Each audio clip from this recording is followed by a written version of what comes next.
Thank you very much. Thank you.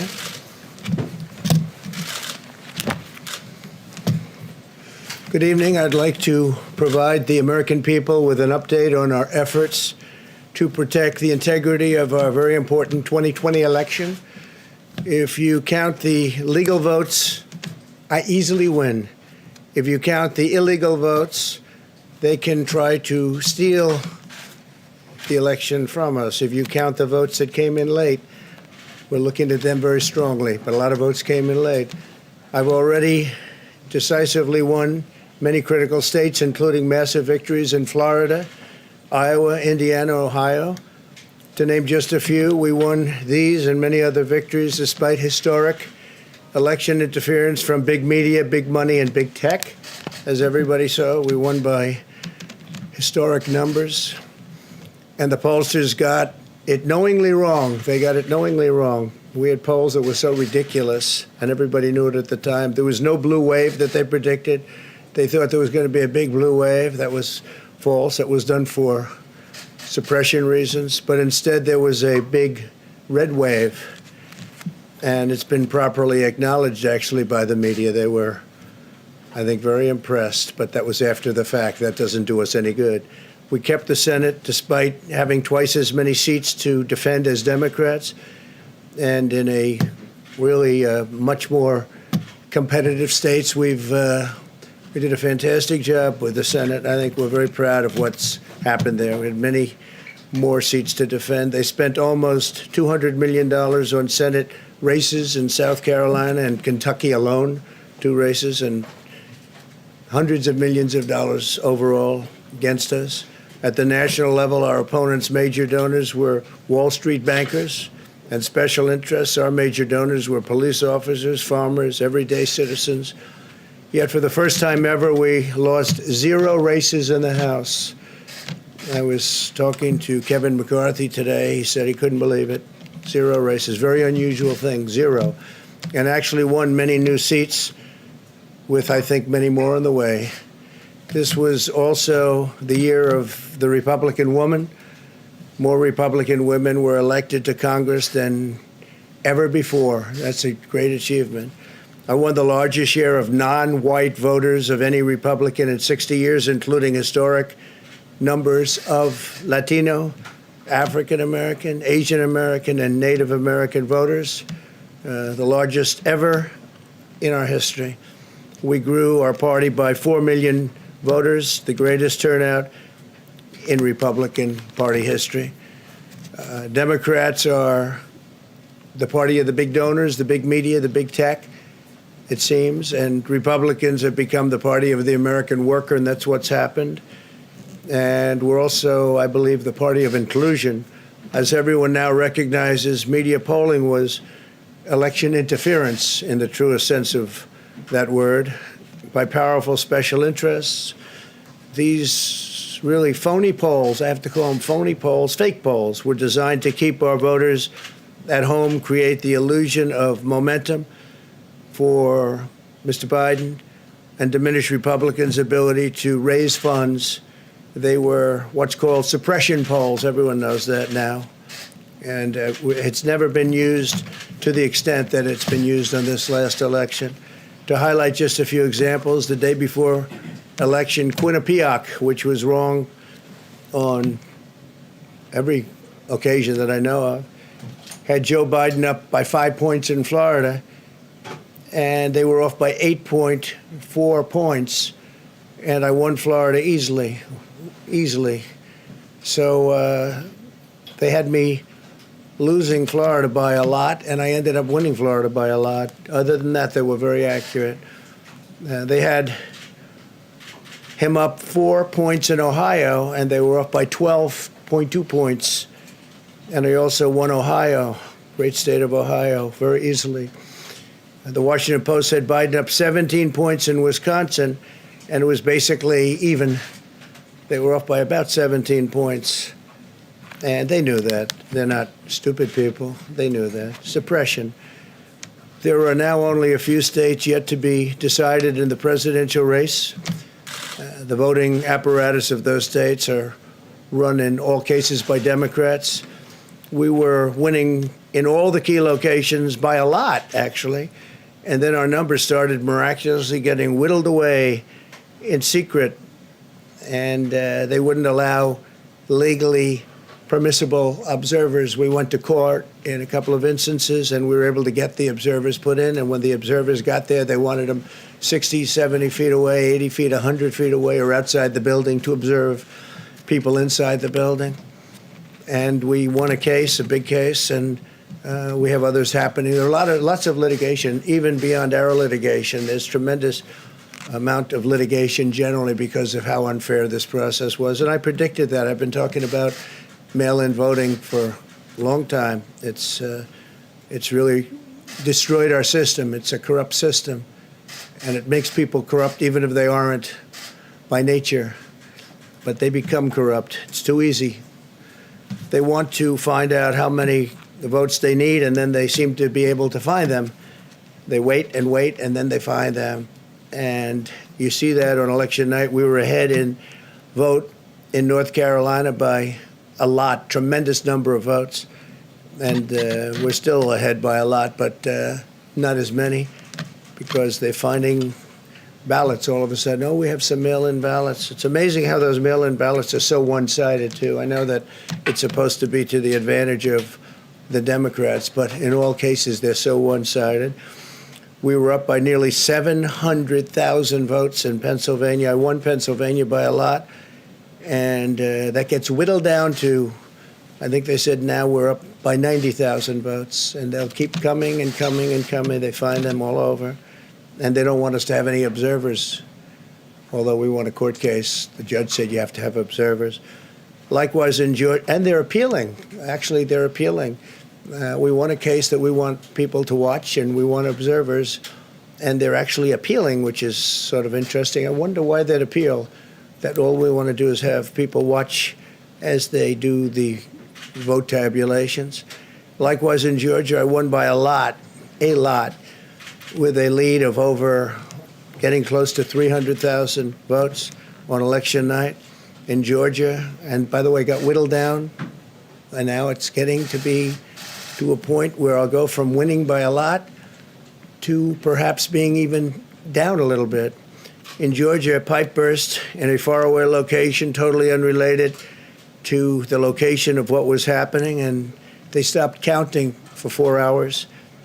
And a lot of things happened. The election apparatus in Georgia is run by Democrats. We also had margins of 300,000 in Michigan. We're way up in Michigan, won the state. And in Wisconsin, we did likewise fantastically well. And that got whittled down. In every case, they got whittled down. Today, we're on track to win Arizona. We only need to carry, I guess, 55% of the remaining vote, 55% margins, and that's a margin that we've significantly exceeded, so we'll see what happens with that, but we're on track to do okay in Arizona. Our goal is to defend the integrity of the election. We'll not allow the corruption to steal such an important election, or any election for that matter, and we can't allow anybody to silence our voters and manufacture results. I've been doing a lot of public things for a long time. I've never had anything that's been as inspirational, by people calling, talking, sending things to us. I've never seen such love and such affection and such spirit as I've seen for this. People know what's happening, and they see what's happening, and it's before their eyes. And there are many instances which will be reported very shortly. There's tremendous litigation going on, and this is a case where they're trying to steal an election. They're trying to rig an election, and we can't let that happen. Detroit and Philadelphia, known as two of the most corrupt political places anywhere in our country, easily cannot be responsible for engineering the outcome of a presidential race, a very important presidential race. In Pennsylvania, Democrats have gone to the state Supreme Court to try and ban our election observers, and very strongly. Now, we won the case, but they're going forward. They don't want anybody in there. They don't want anybody watching them as they count the ballots. And I can't imagine why there's absolutely no legitimate reason why they would not want to have people watching this process, because if it's straight, they should be proud of it. Instead, they're trying, obviously, to commit fraud. There's no question about that. In Philadelphia, observers have been kept far away, very far away, so far that people are using binoculars to try and see, and there's been tremendous problems caused. They put paper on all of the windows so you can't see in, and the people that are banned are very unhappy and become somewhat violent. The 11th Circuit ruled that in Georgia the votes have been in by Election Day, that they should be in by Election Day, and they weren't. Votes are coming in after Election Day. And they had a ruling already that you have to have the votes in by Election Day. To the best of my knowledge, votes should be in by Election Day. And they didn't do that. Democrat officials never believed they could win this election honestly. I really believe that. That's why they did the mail-in ballots, where there's tremendous corruption and fraud going on. That's why they mailed out tens of millions of unsolicited ballots without any verification measures whatsoever. And I've told everybody that these things would happen because I've seen it happen. I watched a lot of different elections before they decided to go with this big, massive election with tens of millions of ballots going out to everybody, in many cases totally unsolicited. This was unprecedented in American history. This was by design, despite years of claiming to care about the election security. They refused to include any requirement to verify signatures, identities, or even determine whether they're eligible or ineligible to vote. People are walking in there. They have no idea. They're just taking numbers. They're writing down things, the workers, and doing a lot of bad things. And we have a lot of information coming and litigation that you'll see that will shake even you people up. And you've seen it all. The officials overseeing the counting in Pennsylvania and other key states are all part of a corrupt Democrat machine that you've written about, and for a long time you've been writing about the corrupt Democrat machine. I went to school there, and I know a lot about it. It hasn't changed. It's a long time ago, and hasn't changed. It's gotten worse.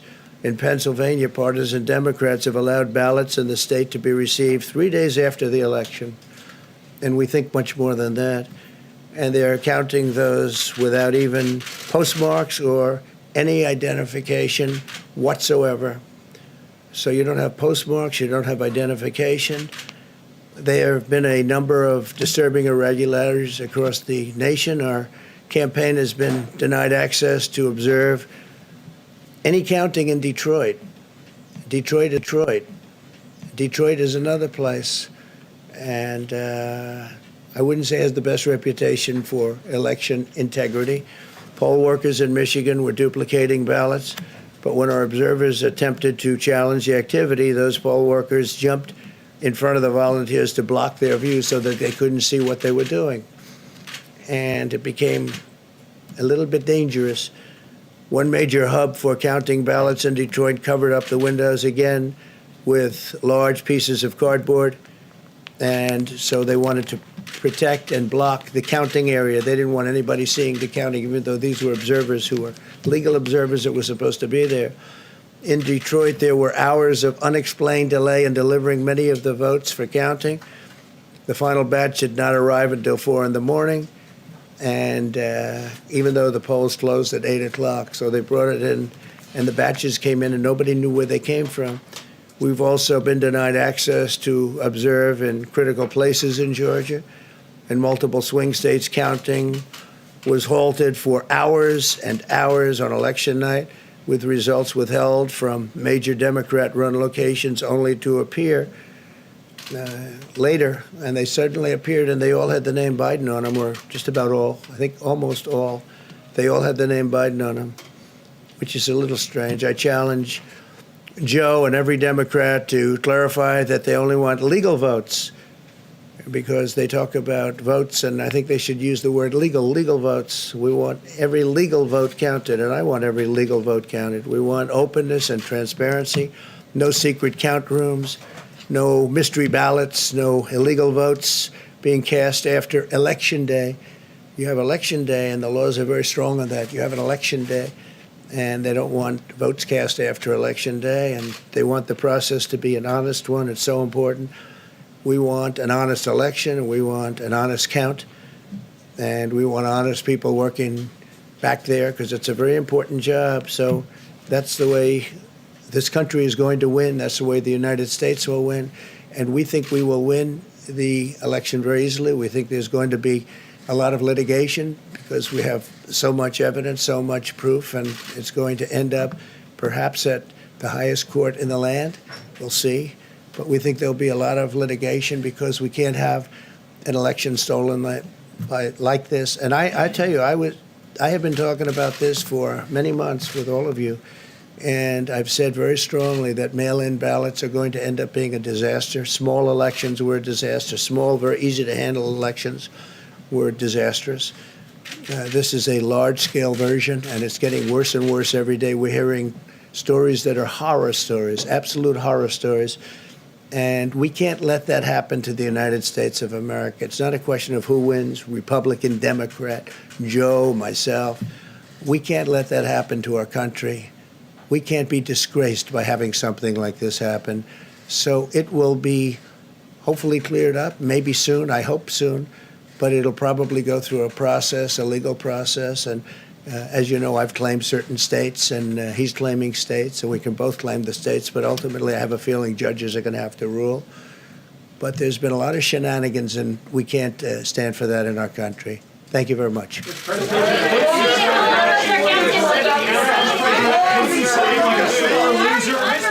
Are you being a sore loser? Why is the president undercutting this process? Haley, are you here as press secretary or Trump advisor?